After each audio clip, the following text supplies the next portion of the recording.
like to call our meeting to order. It is 6 o'clock and declare that we do have a board quorum present. If you will please stand for our invocation, which will be led by Mr. Reinhardt, and then our pledges of allegiance, which will be led by the Polk Elementary students, Mia Guerra and Dublin Pitts. Join me in prayer, please. Heavenly Father, thank you for this opportunity together tonight to honor some great educators, community leaders, past students, and that have moved on to the big time.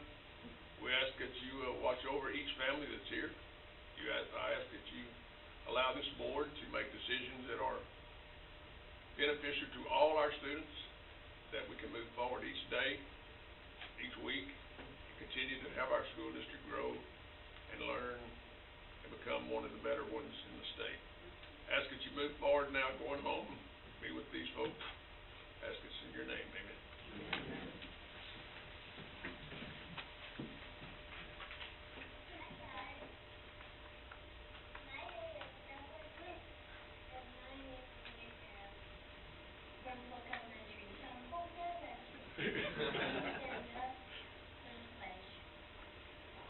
Allegiance to the flag of the United States of America and to the republic for which it stands, one nation, under God, indivisible, with liberty and justice for all. On the Texas flag, I pledge allegiance to thee, Texas, one state, under God, one and indivisible. I'd like to ask our board to begin making its way to the front. I'd like to ask our board to make its way to the front as we transition to our award achievements and recognition. I will now turn the presentation over to Mrs. Collins. Thank you, President Howard. I'd also like to thank Brazosport Chamber Music Group class for joining us and playing some lovely music. They will be heading to TMEA in a couple of weeks, where they will be playing. Thank you so very much.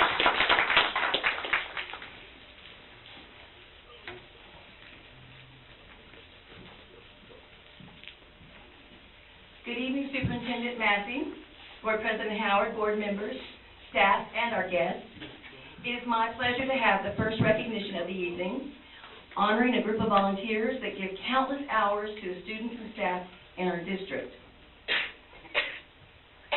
They do all of this without compensation, and they do it for the love of the students and staff. January is designated as School Board Recognition Month by the state of Texas, and school districts across our state are pausing to express their appreciation for some very special volunteers. Our BISD Board of Trustees truly exemplify our hashtag #BeConnected. They are connected to every school, every staff, every student in every way. The students and staff and the Brazosport community benefit from these tireless efforts and the countless hours that these men and women contribute as our Board of Trustees, and we are grateful for their service. Our BISD Board goes forward together for our students, staff, and community. BISD recognizes our board for their dedication and service. If you will look around the room, we have many mementos from schools in front of you, taped to the walls, on the desktops. A lot of gifts showing their appreciation for what you do for them each and every day. Right now, we have a video from one of our schools that we would like to show.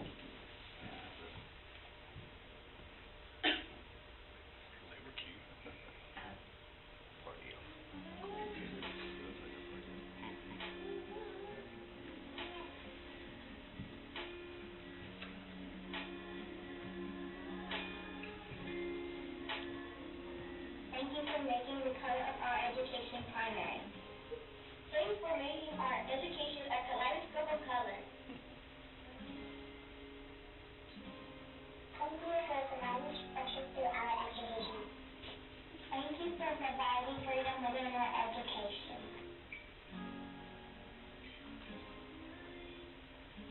Thanks for making our school year stand out so vividly. Thank you for making our school year flow so effortlessly.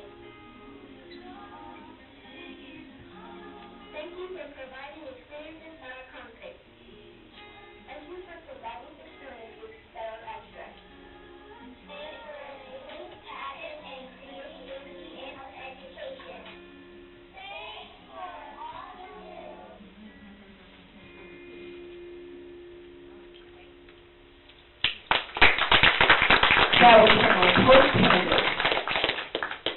And now, board members, Mr. Massey has a proclamation that I believe is it behind you, Mr. Massey?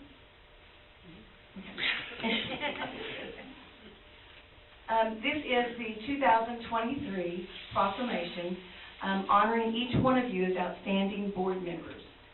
I would read the proclamation, but I know that you all can read, so I will not read the proclamation.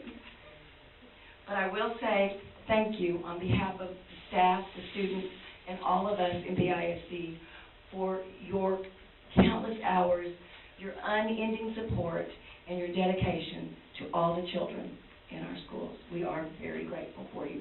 Thank you.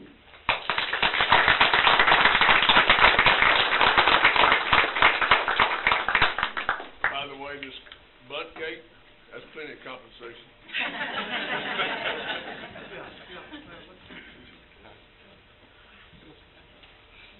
Take a picture? Help him. Yeah. I'll stay in here.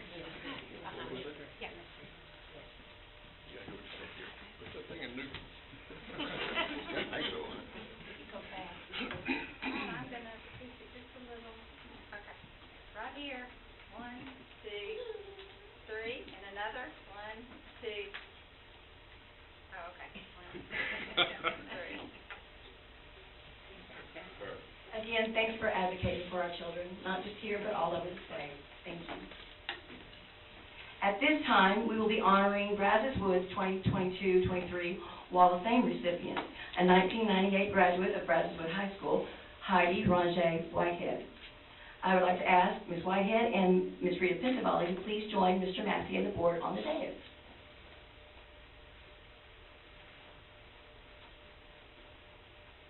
The purpose of the Wall of Fame is to recognize graduates of Brazosport ISD who have demonstrated a high level of achievement in their field of endeavor and or have made significant contributions through achievement, service, or leadership. Heidi Range Whitehead is the Executive Director of the Texas Marine Mammal Stranding Network, or TMMSN, and is world-renowned in her field. As you might guess, Heidi's favorite classes were her science classes, especially marine biology. She was inspired by her freshman class in marine biology at Brazosport, and it sparked her interest in marine life on the Texas Gulf Coast and the waters beyond. As a matter of fact, Heidi was so influenced by her Brazosport science teachers that she had a dolphin and the environment insignia placed on her Brazosport senior ring, which she had. Heidi was an honor graduate in 3 years, chose to attend Brazosport College to continue her science studies and to remain close to the Texas Gulf Coast that she'd grown to love all her life. One day during a lunch break from work, Heidi went down and saw an Earth Day event. It was there that she discovered the Texas Marine Mammal Stranding Network. This is where she first found out about what that was, that it even existed, to assist dolphins and other sea creatures.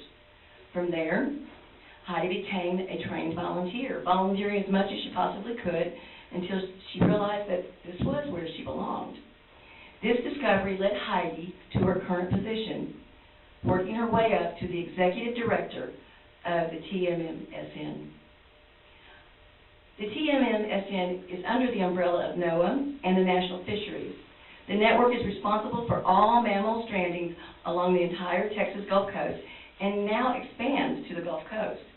The sole purpose of TMMSN is to rescue, rehabilitate the marine mammals, and educate communities about the lives of the mammals throughout our oceans and seas.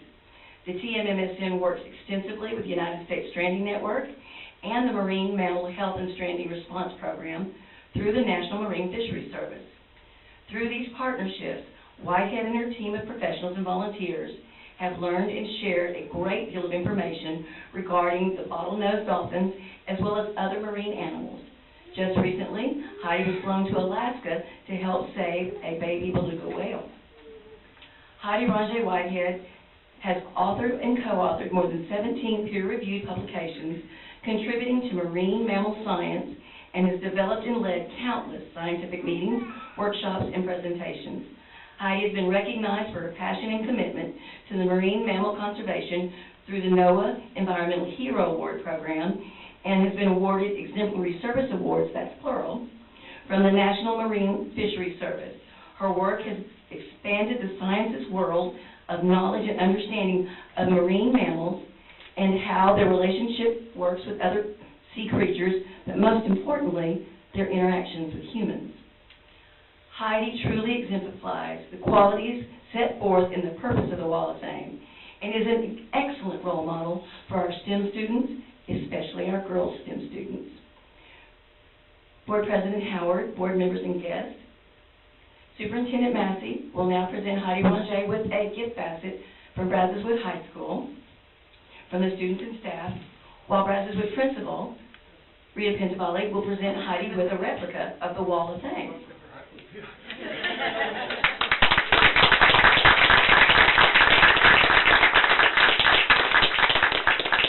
As many of you know, and I know, Mr. Reinhardt, you certainly do, Ms. Ranger is our 33rd Wall of Fame recipient since its inception. Congratulations, Heidi. Thank you.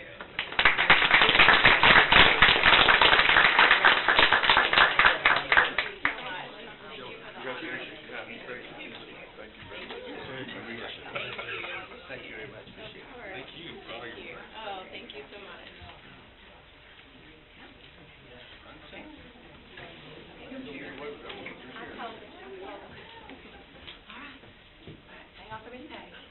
Coming in.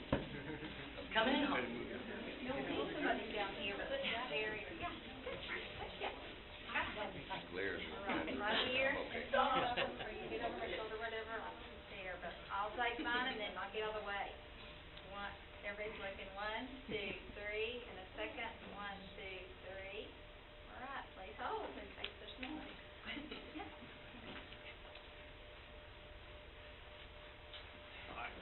Heidi's husband, Mr.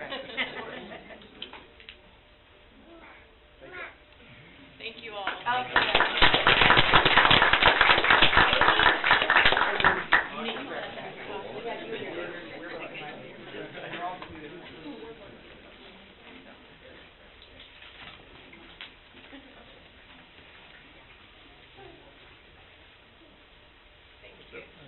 Be safe. It is now time for our essential educators for January. I'd like to ask Assistant Superintendents Rita Cundiff and Richard Yost to please come to the podium.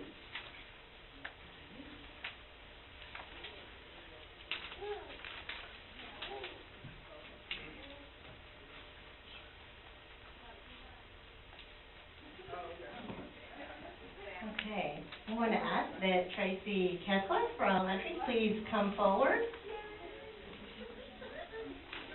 Tracy Kessler at Brannon Elementary is being recognized as the Elementary Essential Educator for the month of January. Tracy has taught in Brazosport ISD for 13 years, with all of them being at Brannon. Prior to teaching, Mrs. Kessler was actively involved in her children's education by serving as a parent volunteer and a member of the Brannon PTO. Her principal, Mrs. Evans, describes her as being dependable, steadfast, and an important member of the Brannon staff. A hurricane can be going on outside, and Ms. Kessler will just keep on teaching, as Ms. Evans. Her staff, all actively engaged upon entering her class to recognize her, shared with me that their teacher is great at language and science and is hardworking. They went on to mention that she sometimes sings songs to teach them language and science, and that she is very nice. We are thankful for Tracy's dedication to BISD, and we appreciate her setting the standard for educational excellence. Congratulations, Mrs. Kessler.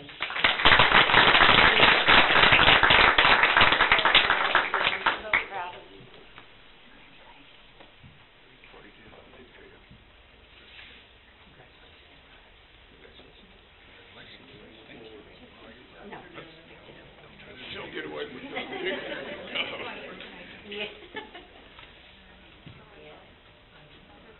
They can see you. Well, they can see you. Yeah. Thank you. Right there. Great. All right. 1, 2, 3, and a second. 1, 2, 3. Anybody else?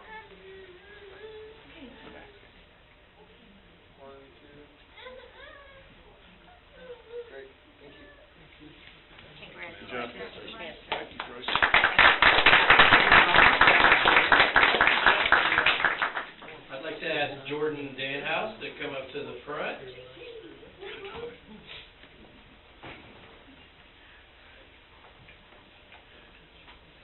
Please help us congratulate J.D. Danhouse, our January Secondary Essential Educator. Now, Mr. Danhouse would have you believe he's up here to be recognized for his golf swing and long drives on the tee, but that's not actually the case. As a math teacher at Lanier Middle School, he was nominated for how hard he works to implement District Tier 1 priorities while creating a positive, safe learning environment where students achieve and experience success. Mr. Danhouse encourages collaboration in his classroom, and Principal Laura says that he is a leader on campus with students that work really hard for him and appreciate his efforts. As you may know, Mr. Danhouse also serves beyond the campus by serving on the Student Management Advisory Committee, working at Hopper Field, and helping foster morale by organizing staff activities district-wide. We are proud of you, Mr. Danhouse, and appreciate your hard work. Congratulations.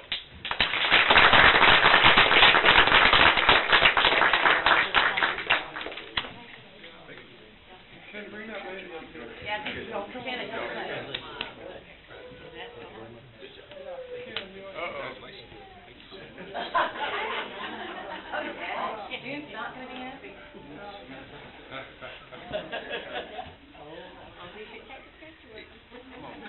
Hey, you didn't need any serious. No. You gotta move a little quicker than that. Oh my God, Joe.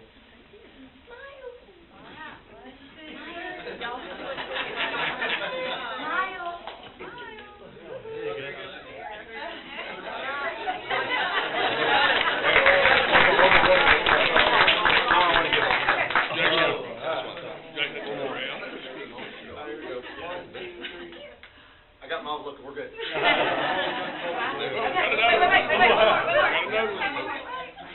Don't be shaking.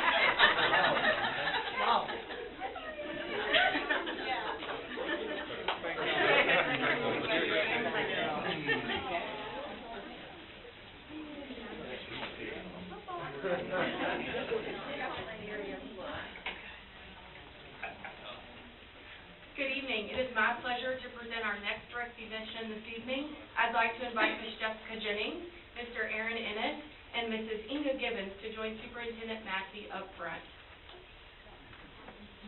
The Brazoria County Petrochemical Council Career Signing Day was awarded a National Workforce Development Award by the Construction Users Roundtable. The purpose of the CURT Workforce Development Award is to provide international recognition for extraordinary, exemplary, and innovative training and education programs. The BCPC Signing Day event was started back in 2019 by Mr. Innings and Mrs. Jennings with a vision to connect graduating seniors that earn industry standard certifications to hiring managers from companies that can offer students full-time employment upon high school graduation. Out of the hundreds of nominations and a very competitive selection process, the BCPC Signing Day event was one of 3 awards recognized in Tucson, Arizona on November 15th, and by less than a point received the top award and a $5,000 scholarship to continue the work. Tonight we thank the entire BCPC committee for coordinating the annual Signing Day event, our industry partners who hire our workforce-ready students, and all the Brazosport ISD CTE teachers for providing quality educational experiences that prepare students to be workforce-ready. Please join me in congratulating and recognizing Mrs. Jennings, Mr. Ennis, and Mrs. Gibbons for their service on the Brazosport Council BCPC Signing Day Committee and their commitment to our students to promote workforce development training and recruitment in the Brazosport area.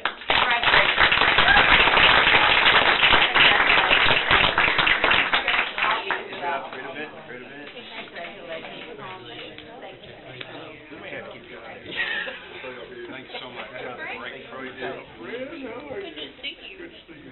It's been like a week since we had CT up here. Part of my restaurant. What a great program. You gotta hold it like you did in the picture. Did you watch me on that? I did. Copy. We'll try to beat.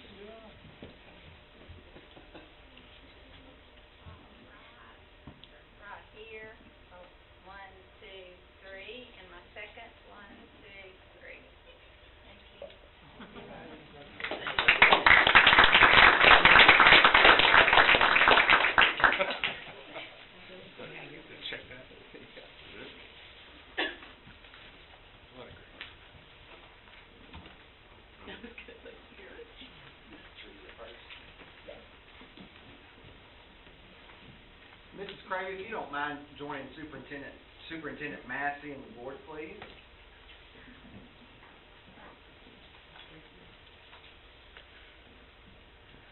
In 2021, Teresa Cravey started her journey as the Director of Education for Associated Builders and Contractors, ABC, Texas Gulf Coast, and Freeport. Through this new role, Teresa would be charged with expanding the certification process for NCCER training within our CTE programs at BISD and throughout Brazoria and Matagorda County, while also leading workforce development projects that benefit CTE students in the construction and petrochemical industry.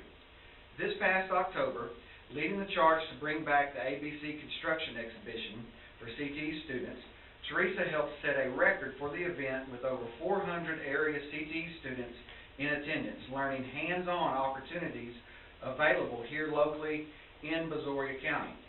Through last year's record-breaking BCPC Career Signing Day program, Teresa oversaw the student interviews, pairing students with organizations' interests and the interest of the students, resulting in 4 interviews for each student that applied, with a total of 270 interviews completed in a 4-hour period. This resulted in a total of 48 jobs offered to CTE students. Just last month, Teresa secured a grant from Careers in Construction from NCCER in the amount of $1,000 that will be put towards BISD's CTE programs. Teresa currently serves on many BISD and local industry committees benefiting CTE and our districts, such as the Safety Education Team, which is set, the BCPC Workforce Development Committee, and the BCPC Career Signing Day Committee, BISD CTE Advisory Committee, and this year she served as a BISD Community Ambassador. Tonight, BISD recognizes Teresa Cravey for her valuable contributions to BISD, CTE, our community, and for always going the extra mile to ensure that students graduate and are prepared to be future ready. Please help me welcome ABC Texas Gulf Coast Director of Education, Ms. Teresa Cravey.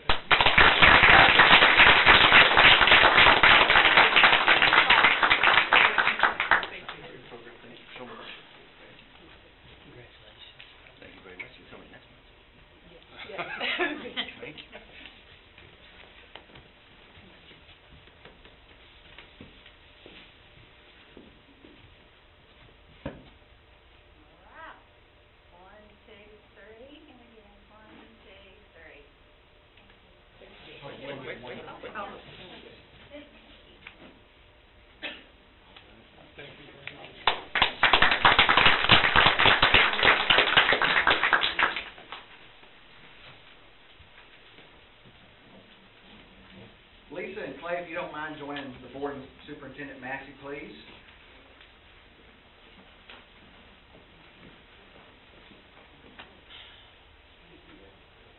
In early September of 2022, Brazosport ISD began forming a new partnership with Apache Industrial Services. Through tours at BISD CTE Center and touring Apache's world-class training facility in Houston, Apache decided to be the latest investor in BISD's CTE Major Giving Campaign, with an amazing investment of $100,000 becoming BISD's AgMech Lab sponsor and bringing BISD's CTE Major Giving Campaign to a total of $5.3 million. Chief Executive Officer Stephen Hillier of Apache was quoted saying, "Our goal with this investment is to provide students more access to educational tools that will lead them to a career in industry. Through this investment in CTE, BISD's mission statement aligns with his statement that with valuable educational tools, we can graduate each student to be future ready. At BISD, we believe that through this investment, together with Apache, we can create a pipeline to support and ensure the success of our youth and provide a valuable education for students to be the next generation of skilled employees and leaders. Partnering together, we can assure and build a stronger community." Apache Industrial Services is not only an investor in CTE at BISD, but a community investor as well. Apache has been instrumental in the record-breaking BCPC Career Signing Day program, the ABC Construction Exhibition, and Business Development Specialist Lisa West serves as the Secretary of BISD's CTE Advisory Committee. Here tonight to accept this recognition is Apache Area Manager and Brazos Wood graduate Clay Warren, and Business Development Specialist Lisa West. Thank you so much.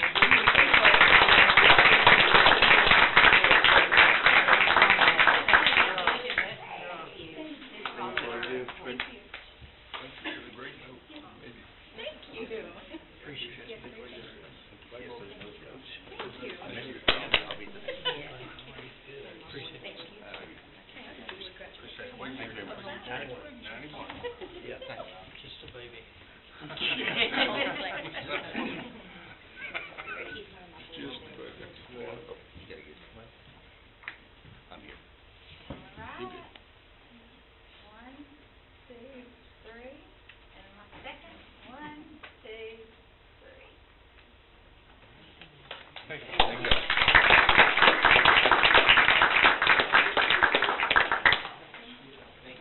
know you're saddened that this does conclude recognitions for this evening, but I also want to say thank you again to our board members for everything you do for us.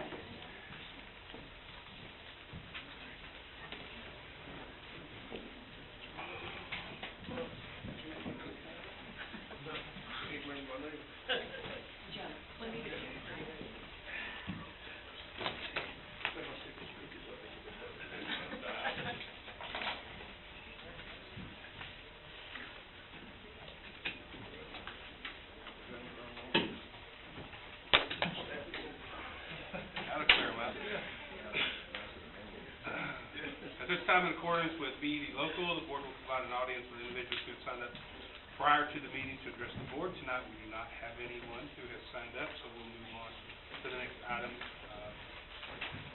which is public hearing. We will now ask Ms. Rebecca Kelly to conduct a public hearing to discuss the ESSER 3 use of funds and return to in-person and continuity of service plan.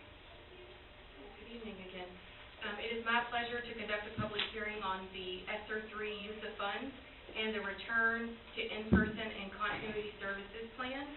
Notice that the public hearing was published on the district's website on January 5th and in the local newspaper on January 11th.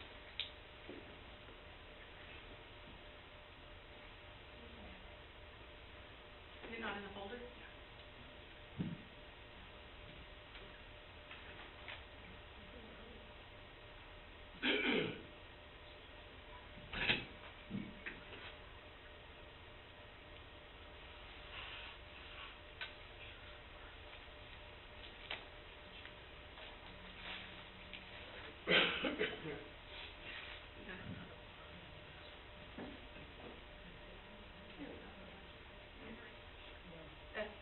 That's the next one, David.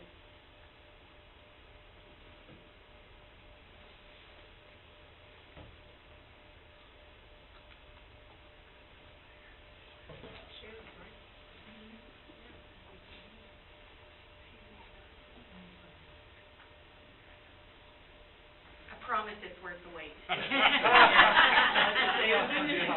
promise to trust you. The anticipation. David, will you check your email? I just shared it. Just Bill.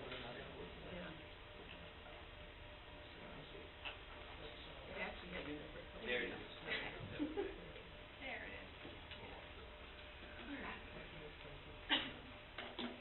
So tonight's public hearing is an ongoing requirement under the American Rescue Plan Act, which provided the district $21.1 million in federal ESSER 3 funding.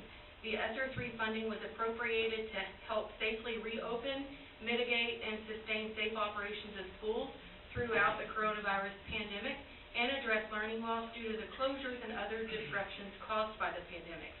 The intent of the public hearing is to provide an update and an opportunity for stakeholders to provide input on both the plans.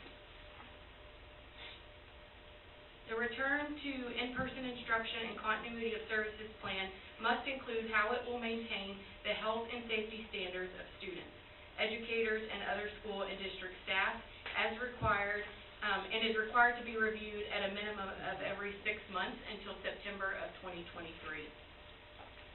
The plans are available on the district's website in English and Spanish. Mr. Whitehead and Ms. Kirshner have both reviewed the current protocols.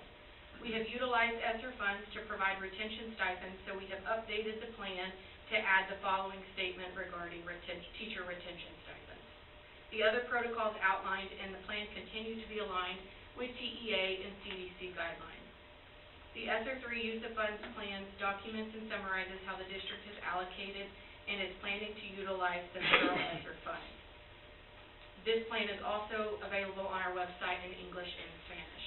While this plan is not required to be reviewed every 6 months like the Safe Return Plan, we are required to solicit input and feedback from stakeholders periodically. Since both the plans do require the district to obtain stakeholder feedback, the district released a survey to stakeholders via School Messenger, the district website, and on social media to collect feedback prior to reviewing the plan. We have also conducted this public hearing to give opportunity for stakeholders to provide additional input.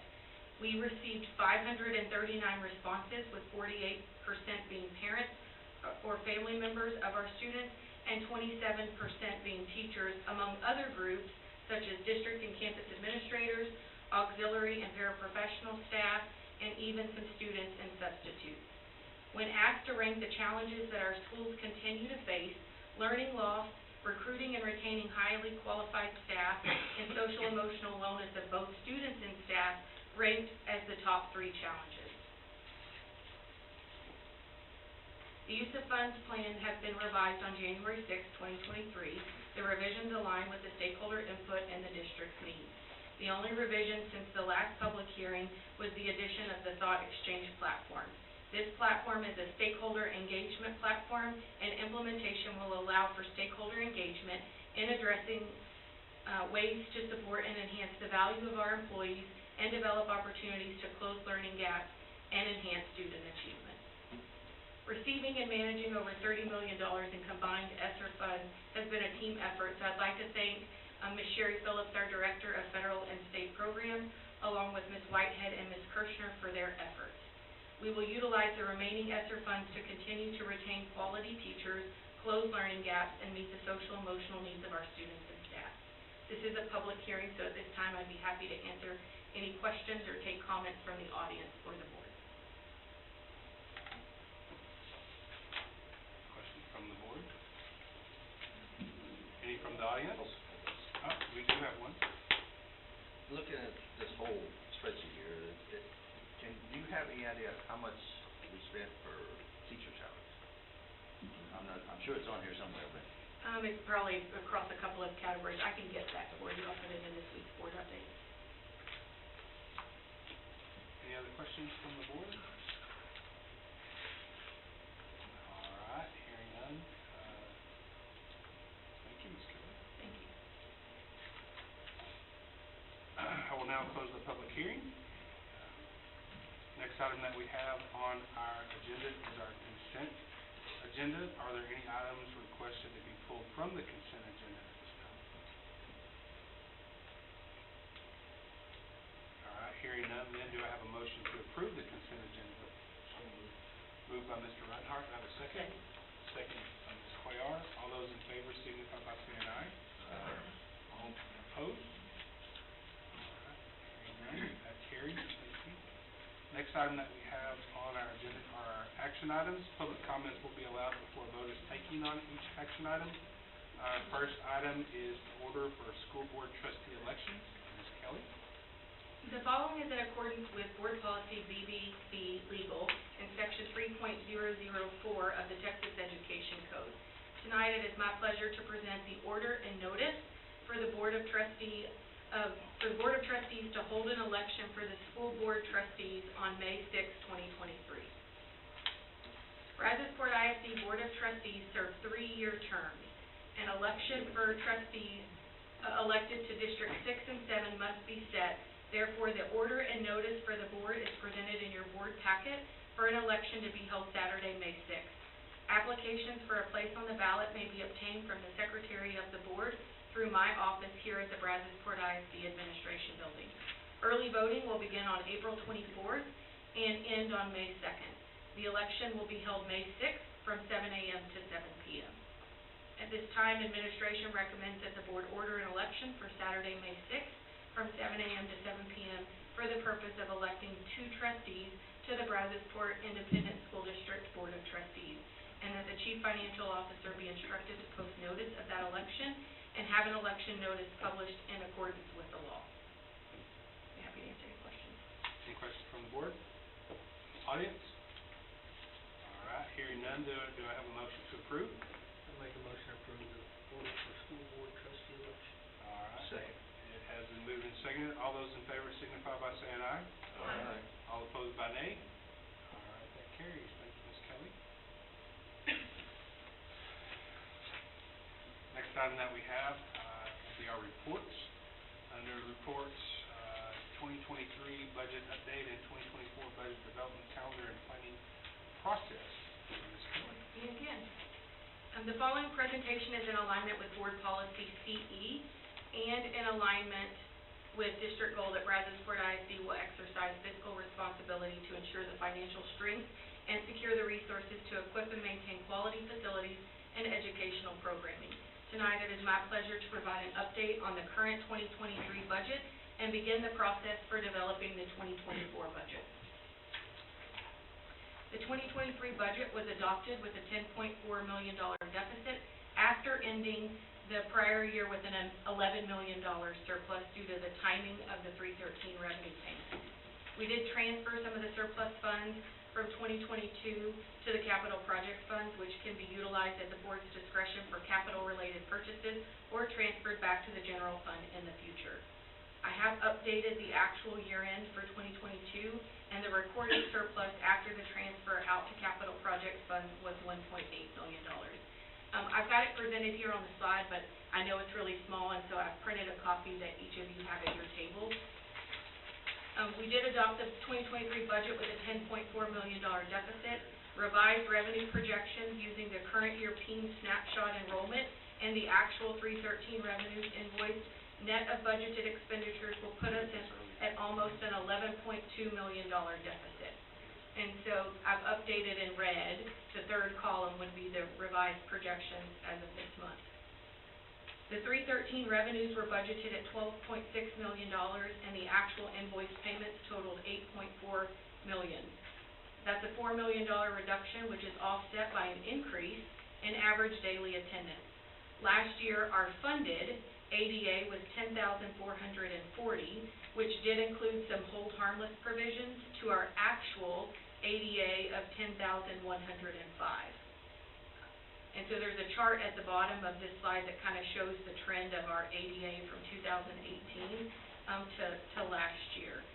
The adopted budget was prepared with an ADA of 10,200, and we are currently averaging around 10,500, so that does generate an additional $1.8 million in available revenue.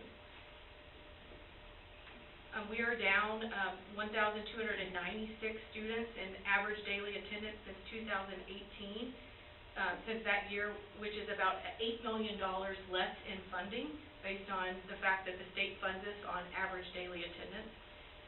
Also up from the budget are special education numbers, budgeted at 510. Snapshot is showing 697 students for our mainstream special education, which generates an additional $1.4 million in additional weighted funding.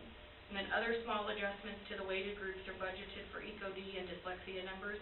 So the revised deficit for the current year is $11.2 million. And then we obviously cannot sustain an $11 million deficit budget moving forward, so we will need to make some reductions to spending. We have strategically created targets over multiple years to balance the budget through attrition and ensure we remain in a strong financial position. Our current unassigned general fund balance is $55.7 million, which is $17.9 million in excess of optimum fund balance.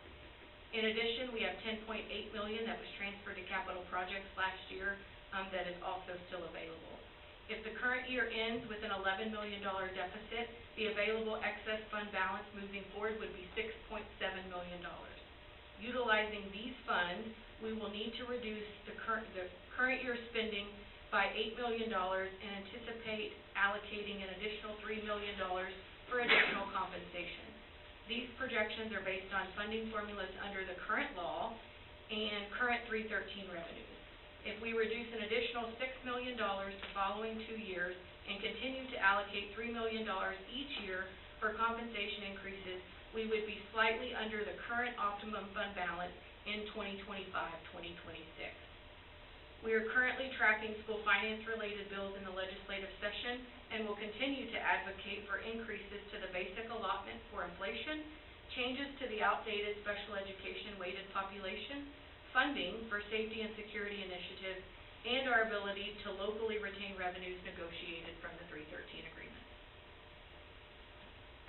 Balancing the budget and meeting the reduction targets is going to be a process that involves the Board of Trustees establishing budget priorities and administration evaluating reduction options that have the least amount of impact on student achievement.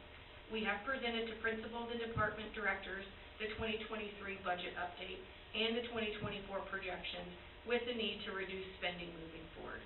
We have had the principals complete the guiding principles survey, and we'll have department directors go through the activity in early February. We will meet with campus principals throughout the month of February to evaluate positions based on staffing ratios. Then throughout the months of March and May, the campuses and districts will conduct their needs assessment. The campus and department budgets will be due by June 2nd. The board involvement in this process starts tonight. I will take any questions and comments related to the current projections and the multi-year reduction plan shortly, and then we will hold a budget workshop with the guiding principles survey after the board meeting on February 20th. Any related board action for program changes will be presented at the March board meeting, and then regular updates throughout the spring with the compensation plan being presented for approval in April. We will have a special meeting on August 7th, and then adopt the budget and the tax rate at the regular August board meeting. Sorry, I was flat off. I'll make sure you get the full calendar and the board update on Friday. This chart shows enrollment in orange from 2010 to 2022, so the orange line is the enrollment trend, compared to the number of teachers in blue. If we take 2014, the year where the number of teacher positions started to increase, the enrollment was 12,364, and through last year, enrollment was 11,404. That is a decline of 960 students with a minimum of $6 million and less available funding. Compared to that same time period, we have went from 755 teachers to 835 at a cost of about $5.2 million. So from a break-even position, that is $6 million less in funding plus $5.2 million of additional spending for a total of $11.2 million gap. We were able to do this as we benefited from the state funding formulas using prior year values, which were changed when House Bill 3 passed, and then from supplemental 313 revenues. While enrollment and ADA are both up for 2022, based on current law, we can no longer sustain current staffing levels and will need to make adjustments to the staffing levels based on current enrollment and to balance the current deficit budget. As we prepare to make adjustments to bring positions in alignment with enrollment, the board has approved the early exit notification incentive. Knowing early that an employee is planning to resign or retire allows us the flexibility to make reductions through attrition. We also have over 150 positions funded with federal ESSER funds, which will expire at the end of this next year. We do have a 1-year carryover for ESSER 3 funding, but we will start with the campus and department staffing meetings to review current staffing levels versus enrollment and ensure alignment with ratios based on current enrollment. We will also be placing a hiring freeze with all vacancies being reviewed prior to posting and filling for the duration of this budget year, keeping vacancies open to absorb reductions through attrition while also reducing costs in the current year. Department staffing and budget meetings will also happen over the next 2 months to evaluate district-level programs, positions, and spending. Campus staffing ratios for elementary is 22-1 by each grade level. Middle and intermediate ratios are 24-1 with teachers teaching 5 sections, and high school is 24-1 with teachers teaching 6 sections. Historically, secondary elective teachers were staffed based on course selection. We know that some elective classes have limits. For example, building is limited to 18, while others, like PE, can have, 40 students in there. And we are working to establish some baseline ratios based on current elective teachers and identify programs that have low participation that could be consolidated. Paraprofessional staffing ratios will also be reviewed, and then we will evaluate secondary campus administrative support positions to ensure that campuses district-wide are balanced with equal support. The overall student-to-teacher ratio for Brazosport ISD is 13.6, which is row 4 under the red arrow. Compared to districts surrounding us, we have the third lowest ratio, with most districts over 15:1. While there are many reasons for the variances, like smaller elementary campuses or expanded secondary elective offerings, the low ratios have huge educational advantages, but it is very expensive. I share this as a reference and a benchmark, and we will continue to monitor and protect the student-to-teacher ratio. Establishing budget priorities will be important as we are faced with making reductions. We must remain committed to our core values and ensure that reductions made have the least amount of impact on student achievement. We know we are still recovering from the learning loss due to COVID years, and that students' needs are arguably higher today than ever before. The guiding principal surveys was already conducted with campus principals at their January meeting and consisted of 4 activities: prioritizing campus-based positions and support in rank order, rating the effectiveness of district-level programs and support, providing feedback on various reduction considerations with an indication of the impact on student achievement, and then lastly, completing an exercise to meet a 5 or 10% reduction to total campus spending. The district will obtain input from directors in early February. Both principal and director results will be presented to the board at the February workshop. The board will also have an opportunity to provide input and ultimately set priorities for the allocation of available resources as part of the 2024 budget development process. This is a report only with no action required, but I'll be happy to answer any questions from the board.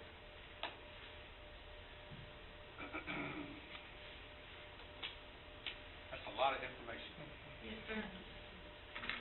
Any questions from the board? Yes, sir. You said there are 150 positions funded with federal funds. Is that ESSER 3, 2, 1? So, ESSER 2 and 3. And ESSER 2 will be ending ESSER 2 ends this year. this year. Do we have any inquiries about the early exit, retirement, whatever that fancy term was? Early notification incentive. I'll let Ms. Kirshner answer that. Yeah, I believe we've received 5 thus far, but we anticipate, next coming as postings start opening up, especially related to the ESSER-related positions, where those individuals were notified the timing of their role when they accepted that role. We re-notified them of that. We have not re-notified them at that point, but that is a part of our communication plan. In the whatever the deal's called, early notification, that was, is it March when they were given a deadline on? So there's 2 deadlines, I believe, March and one in April.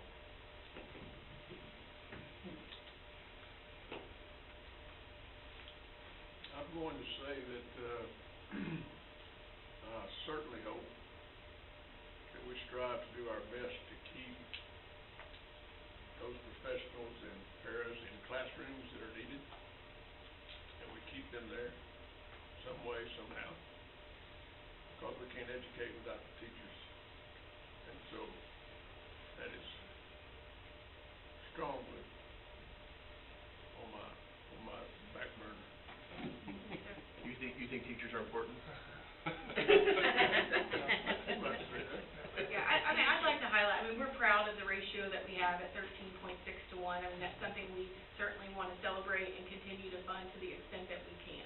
We know the quality of education is dependent upon the classroom teacher, and we want to make sure that we continue to provide competitive compensation to recruit and retain quality teachers, and making sure that we balance that with, proper or low student-to-teacher ratios is essential. And so I hear you, and I respect what you're saying, so thank you. You probably will hear it again. This bar chart that you have for teacher ratio is very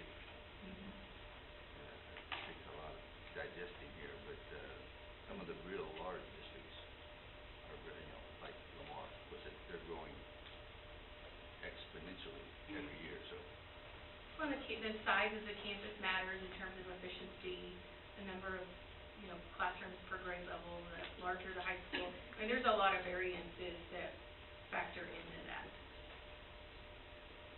Danny, is Lamar consolidated still keeping everybody, all the high schools 5A? I know Grants went 6 and then they came back. Yeah, I think they're trying, but they're going too fast to do that, yeah. It's spilling over to me. Yeah, the teacher allocation is not necessarily a difficult one. It's based on the number of students you get. It's just number of students that have enrolled is this number of teachers you get. It's so that's a pretty easy formula. The challenges that we will, or the decisions that we will prioritize are not the personnel that's not classroom teachers.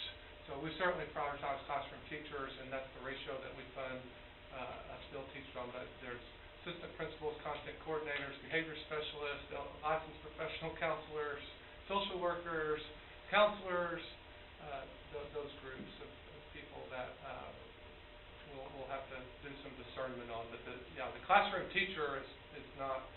The classroom teacher is dependent on the number of students that you have. So it's especially elementary, that's pretty easy, The group you mentioned is still pretty important. Oh, absolutely, absolutely. Especially in these days. Everything that all those people support those teachers every day. Absolutely. Everything they do, so it's hard. And it's kind of baffling, the student population, where they've gone. I know we've all talked about it, and even looking back at our, back in 2019, working with the demologists and everything, it certainly, of course, there was a lot of things that weren't forecast back then also, but I'm just curious, and excluding Pearland area, are the other smaller districts around us, are they seeing kind of the same student drop-off as we have here at the ISD? I have not studied their data.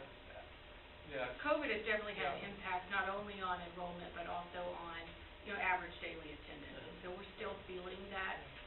We are recovering some. I mean, the current year is trending at 10,500, which is back 2 years ago, and so we're seeing it return to normal levels. But our biggest challenge for student enrollment is it's housing. Number one is housing.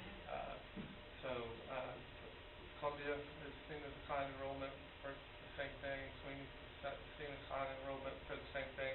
Angleton's seeing an increase in enrollment because they have houses available. Roche-Sharon, because Roche-Sharon. So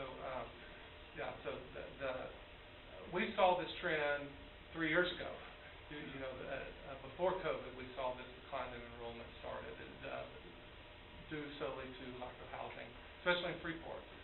That's where we've seen our most decline of students is in Freeport, and that's where we have extremely limited housing there. Just remember, 30 years experience with demometers, you don't put a lot of stuff. It's a hit and miss thing. Any other questions from the board? No, I love the idea of the 5 to 10% reduction. I think, the target number should be around 7.5, I assume, to get to a budget number that we live with in the first year anyway, without going into budget, or into funds, so it'll be a fun spring. Any comments from the public?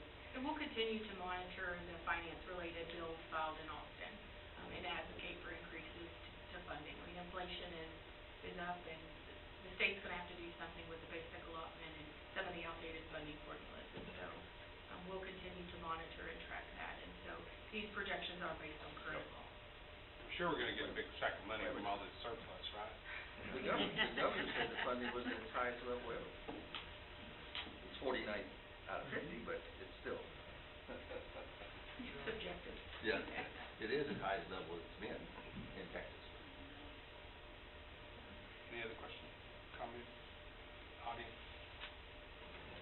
Oh, Dane and I were talking, he talked about having, we're going to have some workshops to really ask these things, because I think we're going to need to understand so we can bear the brunt of the first one will be February 20th.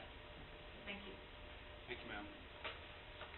Next under reports is bond plan and construction update. Mr. Alex Jornay. So is the applicant here? Sir, Glad to have you. I'm glad to be here. Good evening. In accordance with Board Policy CV Local, it is my pleasure to present the planning and construction update for the 2019 bond program.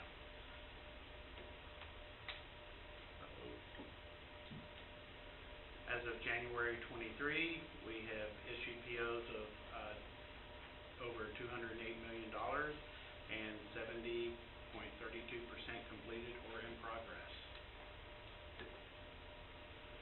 This is a drone picture that was taken last week over Beewood High School, which shows the cars in the parking lot, cars in the stacking lanes, and it's a beautiful campus. I still, when I drive by it every single day, it's just hard to believe that it feels like yesterday we were planning it. So it's just, I don't know where the time goes. As Mr. Yos and I can contest, if you turn in the wrong, going to not the visitor parking, you have, it's trouble. Yes. More difficult. But, if you turn in the right spot, you don't have that problem. That's right. But apparently two of us didn't turn in the right spot, but. It's a learning curve. Yeah. And this is just another view over towards the front entry. Now we'll move on over to Brazosport High School athletic and hopper field improvements. These are renderings that I believe you've already seen. Going clockwise at the top is the new field house, and then on the to the right is the entry after you go into the security vestibule. The bottom is the weight room, and to the left at the bottom is the new renovated hopper field entry, and then above that is the new softball field renovations. Battery's getting. This shot was taken, pretty much shows almost all of the Brazosport High School campus. You can see the tennis courts at the bottom, and then the new field house under construction in the middle, and then up above is the field, softball and baseball complex with the new driveways.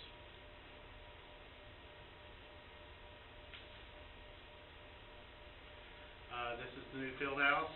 It's very well under construction and on schedule. This view shows the area that doesn't have the walls completed is the weight room and the training room, sorry. So it's quite a large building, as you can see, when comparing it to the existing field house. Battery's low. This is overlooking towards baseball and softball. You can see the new paving that is in place.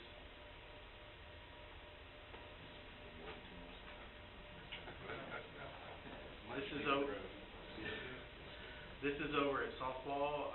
Massive improvement to this softball field. You can see the new press box in the background. And this is a rear view of the press box, and you can see the concession stand at the back, and the restrooms are on each side. This is an interior shot of the press box. It's kind of divided in half, and gives you an idea of the look of that. This is a press box that was built from the ground up. It wasn't one like at Beewood where they were pre-manufactured press box. And this is the concession stand.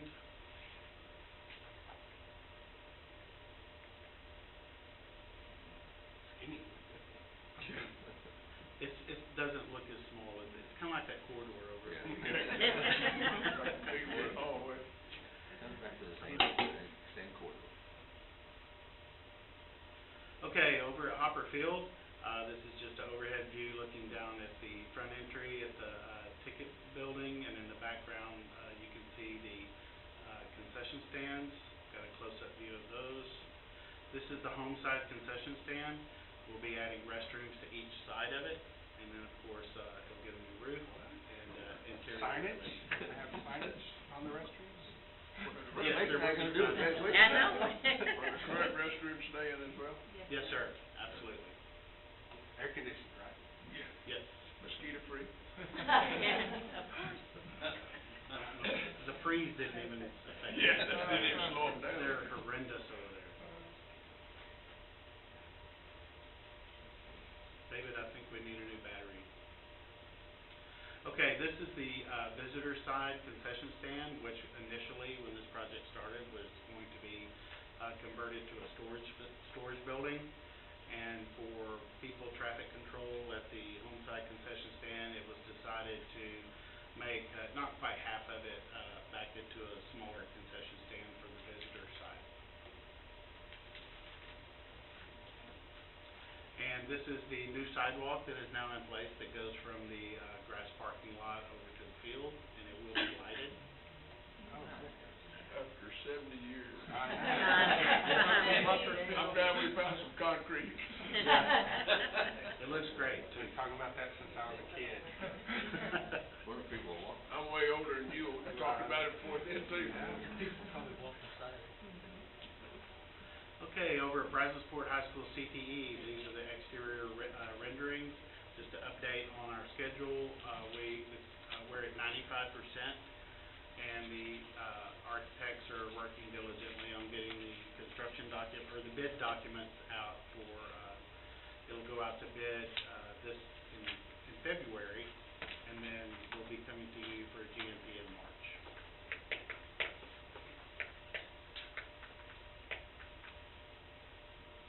I'm pushing the button. Okay, this is interior renderings. I will say that where you see the words like cosmetology and CTE, those are just placeholders for graphics. They will be designed later on, but that's where graphics will go. They will not be orange, they will be red. And this is just interior. The top one is as you walk through the security vestibule, and then the bottom one is looking towards the front entry. And along the left is a collaboration area and a conference room behind it. That picture was taken where you're standing directly outside of the bistro.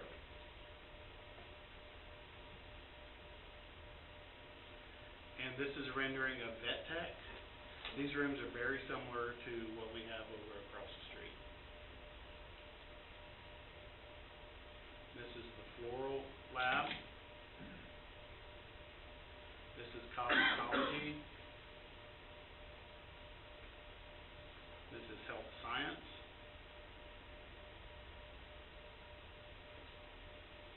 And this is STEM robotics.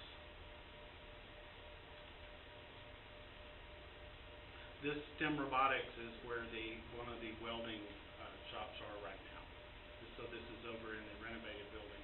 You're not going to know it's a renovated building when you're inside of it. It's going to be completely redone everywhere. This is the art and AD. And you can see the green room across, which is still part of the same. You just go through a different entry or a different space inside that room to get to it. These are some exterior rendering up at the top to see how it ties into the existing building.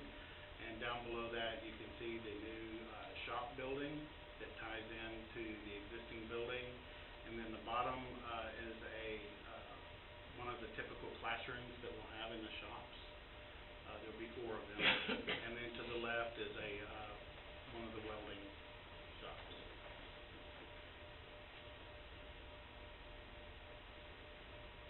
Now, one of the projects the summer 23 projects that we're going to have, we're currently working on Griffith and Polk Elementary stacking lanes. We're still waiting on some traffic studies to be done. We want to make sure that we design these appropriately to get the desired effect of getting the traffic off of the streets. On the left is Polk Elementary. We would be reconfiguring the existing staff parking lot and then taking the stacking lane to the back of the property and then coming back in and dropping them off at the end of the building where they currently have a drop-off. So you're headed into the woods there? Yes, sir. Okay. Same as with Griffith? Correct. Okay. Originally, not originally, several years ago, I can't remember the year, when we did the gymnasium and some other work at Polk, we extended that front parking lot and that front pickup drop-off lane, but it certainly didn't do everything that, it took care of the parking problem that they had in the front, but we need more stacking lanes. And over at Griffith, we're pretty much doing the same thing, we're just extending it further out into that field, which would be south of the track, and then coming back in the same direction. A few years ago, when we did the Polk one, we added stacking lanes, just extended that existing parking lot to add 2 lanes in there. And then we're looking at putting in front of the existing staff parking, a few more spaces right there that you see in gray.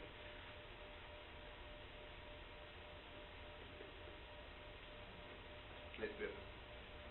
Sir? The grave is in Griffin, right?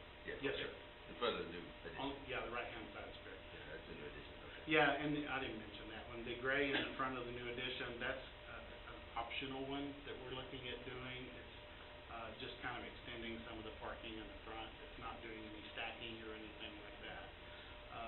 Still working to see if that'll fit in the budget, but main thing we need back is the traffic study. Oh, you were talking about the grade at the bottom, which is... Yes, sir. That's the grassy area now, where people Yes, sir. park anyway. Correct. Right, exactly. If we have to leave it grass, can you smooth off the edges? Because there's a little bit of dip there.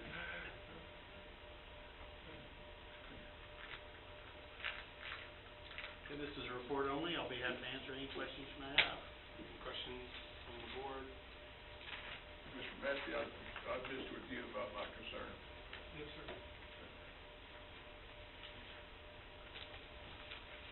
Other comments or questions from the board?